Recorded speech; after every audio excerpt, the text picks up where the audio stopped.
Pembinaan Abdullah ibn Zubair, kerusakan hebat yang tertimpa ke atas Ka'bah itu, yang disebabkan peperangan dua golongan kaum muslim ini sesungguhnya menimbulkan ketakutan dalam hatinya masing-masing. Ketakutan ini sedapat mungkin disembunyikannya masing-masing, dengan melemparkan kesalahannya kepada golongan satu, yang satu menuduhkan asal kebakaran Ka'bah itu kepada yang lain.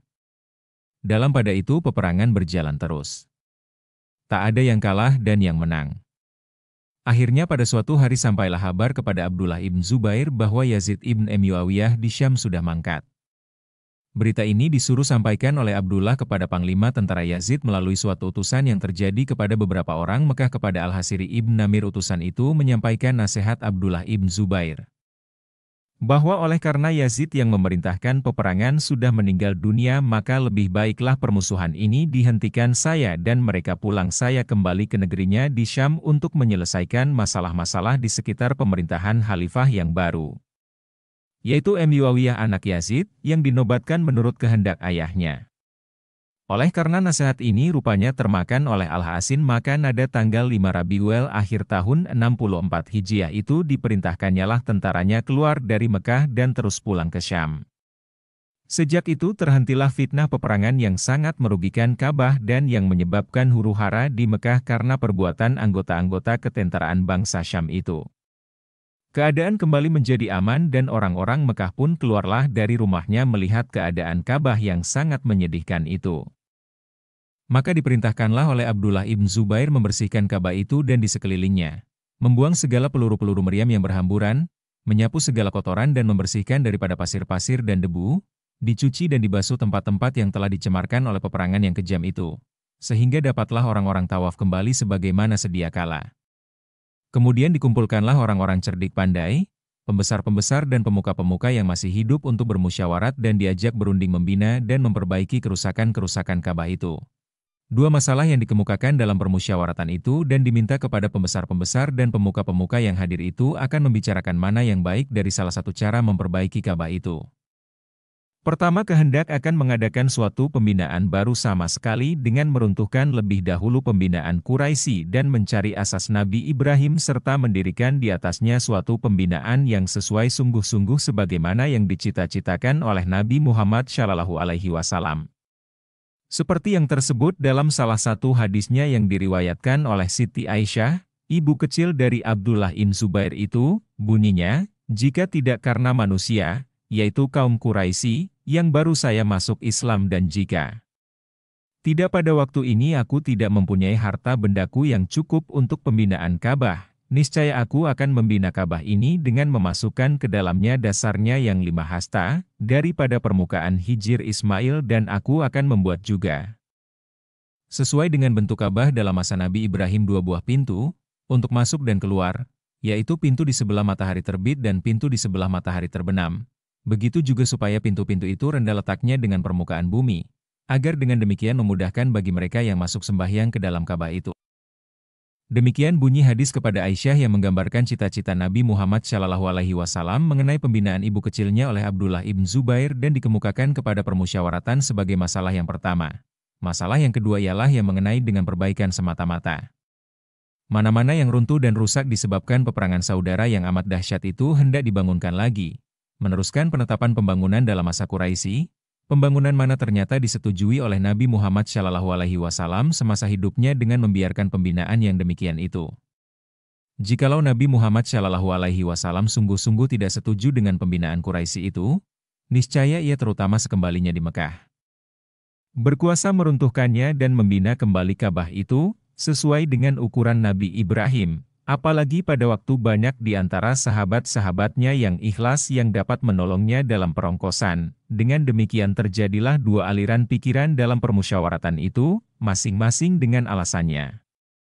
Golongan yang pertama dipelopori oleh Abdullah ibn Zubair, yang ingin hendak melaksanakan cita-cita Nabi Muhammad SAW sebagai yang tersebut dalam hadisnya itu dan sebagai yang dipesan pula kepadanya oleh ibu kecilnya Siti Aisyah. Sedang golongan yang kedua dipelopori oleh Abdullah ibn Al-Abbas, seorang sahabat Nabi yang termasyhur alimnya dan yang terdekat hubungan dengan beliau. Ibn Al-Abbas tidak setuju Ka'bah itu dirobohkan dahulu, kemudian dibina menurut cita-cita Nabi sebagai yang tersebut dalam hadis. Karena cita-cita ini sudah ditinggalkan oleh beliau semasa hidupnya dengan membiarkan pembinaan Ka'bah sebagai yang terjadi dalam masa Quraisy. Oleh karena itu dinyatakannya sebagai pikirannya, bahwa ia tidak menyetujui usul Abdullah ibn Zubair meruntuhkan Ka'bah itu sama sekali walaupun hendak dibangunkan di atas dasar yang asli dan Nabi Ibrahim. Beliau usulkan supaya hadir dalam permusyawaratan ini mengambil jalan yang kedua yaitu cukup dengan membina yang runtuh dan memperbaiki yang rusak-rusak. Sebanyak orang yang menyetujui pikiran ini, sebanyak itu pula yang sepaham dengan Abdullah ibn Zubair.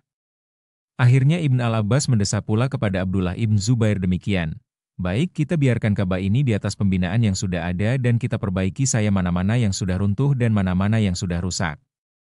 Karena jikalau kita ambil tindakan meruntuhkannya pada kali ini, barangkali tindakan kita itu kelak akan menjadi ikutan tiap-tiap raja yang memerintah di Mekah, membukakan pintu kepadanya untuk meruntuhkannya pada tiap-tiap kali ia hendak memperbaiki kerusakan. Tentu perkara ini menjadi kemegahan bagi tiap-tiap raja yang memerintah di Mekah, dengan meruntuhkannya dan membina kembali di atas keruntuhan itu suatu pembinaan menurut kehendaknya. Jika yang demikian terjadi maka akan hilanglah kehebatan Ka'bah dalam pandangan muslimin umumnya. Walaupun perbedaan pikiran dalam permusyawaratan ini sangat hebat, Abdullah ibn Zubair dapat mencegah terjadi perpecahan dan pertumpahan darah. Ia seorang sahabat yang keras hati dan tinggi siasatnya. Ia hendak menjalankan segala yang dikerjakan oleh Nabi dan melaksanakan sebanyak mungkin apa yang dicita-cita oleh Rasulullah. Dengan kebijaksanaannya dan pengaruhnya sebagai raja dapatlah ia akhirnya menjalankan pembinaan Ka'bah seperti yang dikehendakinya. Banyak juga yang menyokong pendiriannya, karena Ibn Zubair membetuli Ka'bah itu menurut pesanan Nabi kepada Siti Aisyah dan pesanan Siti Aisyah kepadanya. Di antara sahabat-sahabat Nabi yang setuju dengan beliau kita catat Jabir ibn Abdullah, Ubaid ibn Amir, Abdullah ibn Safwan ibn Umayyah. Maka beberapa hari sesudah permusyawaratan itu dimulailah pembinaan Ka'bah oleh Ibn Zubair di atas asas pembinaan Nabi Ibrahim dengan sifat-sifat menurut pesanan Nabi dalam hadis kepada Aisyah itu. Alhamdulillah, perongkosan pun mencukupi untuk yang demikian itu. Katanya dengan lega, bahan-bahan untuk pembinaan itu dicari yang sebaik-baiknya. Mula-mula hendak dipesannya waras, semacam kapur semen, ke negeri Yaman, tetapi tatkala diketahuinya bahwa waras itu tidak tahan lama, lalu dipesannya kapur semen kasah dari sana seharga 400 dinar, karena kapur ini tahan lama dan kuat. Diperiksanya kepada orang-orang tua bangsa Quraisy akan gunung-gunung tempat mengambil batu Yaman dahulu, yaitu Bukit Hira, atau Jabal Nur, Bukit Sabir, Bukit Makta, Bukit Kafiyah, Bukit Candamah dan Bukit Halyalah dekat Zitua, bukit di tengah jalan dari Jarwal, yang sekarang dinamai Jabal Ka'bah artinya Bukit Ka'bah, dan juga dari bukit di Musdalifah yang dipanggil orang Al-Mafiyari. Maka dari bukit-bukit itulah diambil batu-batu untuk pembinaan itu. Begitu juga segala alat-alat keperluan lain disediakan dengan secukupnya.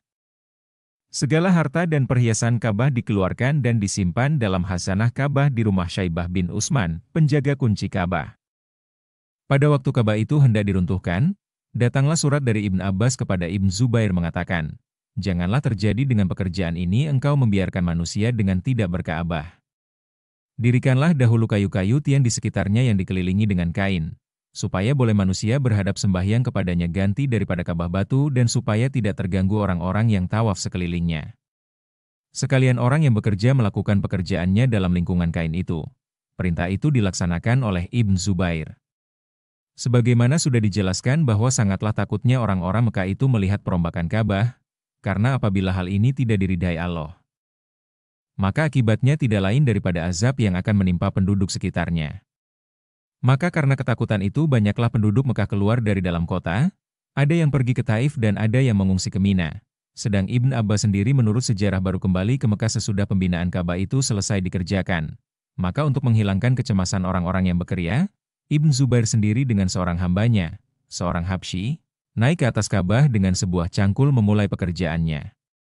Kelihatan Allah meridhokan perbuatan Ibn Zubair, dan tatkala tidak ada kejadian apa-apa, maka orang-orang yang bekerja itu pun beranilah melakukan tugasnya masing-masing. Kejadian ini berlaku pada hari Sabtu pertengahan bulan Jumadil akhir tahun 64 Hijriah.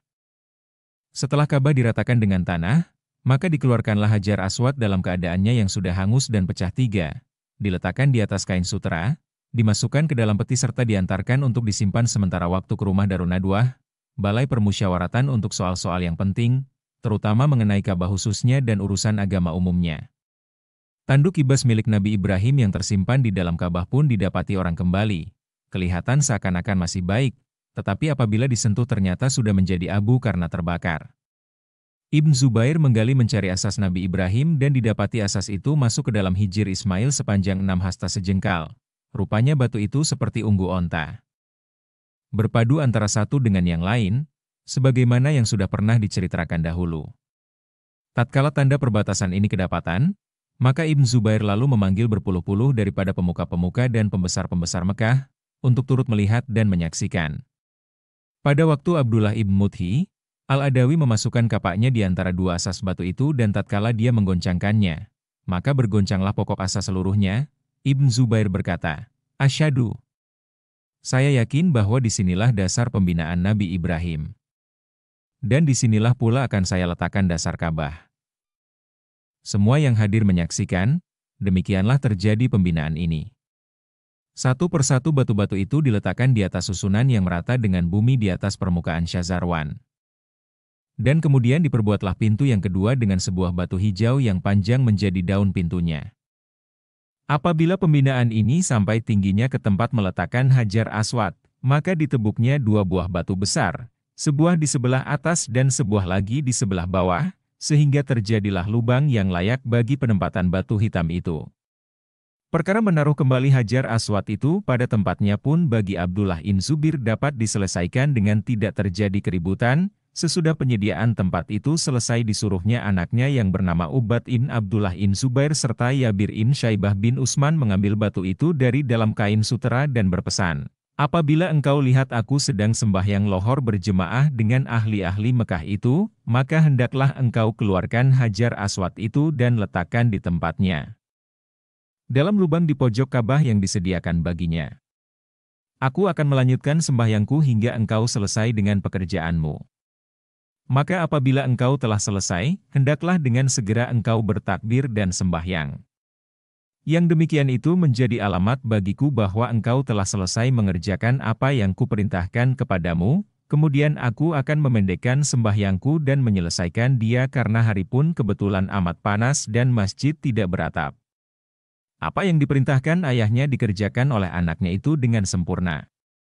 Ubad dan Yabir mengambil Hajar Aswad itu dari rumah Darun Nadwah dan melalui barisan orang-orang yang sedang berjemaah itu diangkutnya batu itu dan diletakkannya pada tempatnya.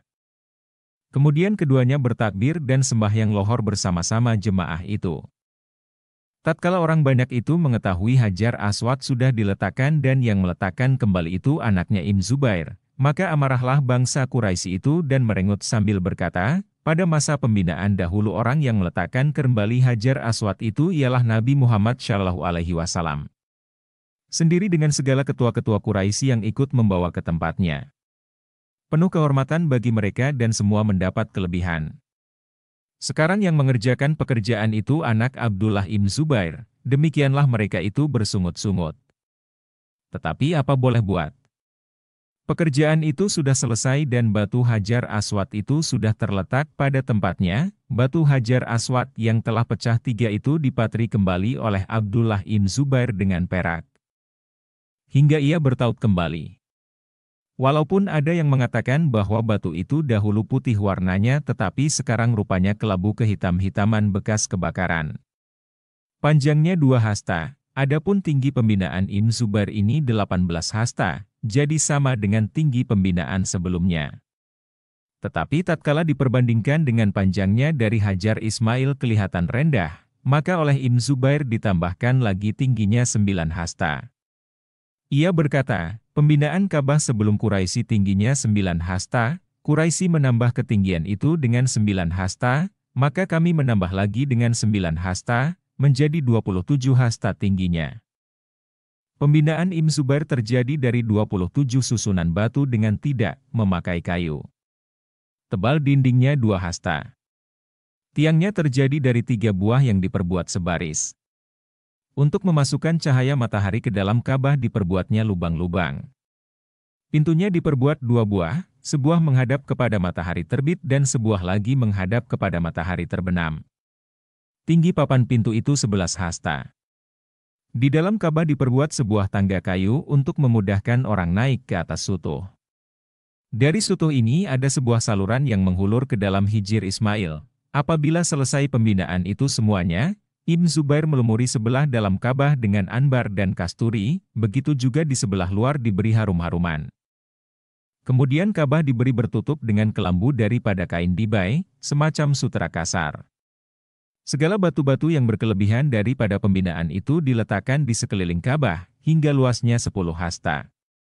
Demikianlah pembinaan Ibn Zubair itu, yang selesainya pada 17 Rajab.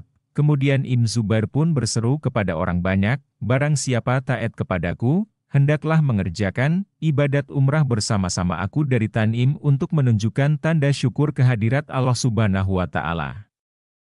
Mereka yang tidak kuasa, hendaklah menyembelih unta bersedekah kepada fakir miskin, yang tidak berkuasa boleh menggantikannya dengan seekor kibasi atau bersedekah sekadar. Apa kuasanya?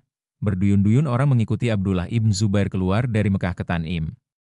Ibn Zubair sendiri berjalan kaki dengan tidak berkasut, diikuti oleh pemuka-pemuka dan pemimpin-pemimpin pembesar yang lain, seperti Abdullah ibn Sufyan, Ubaid ibn Namir.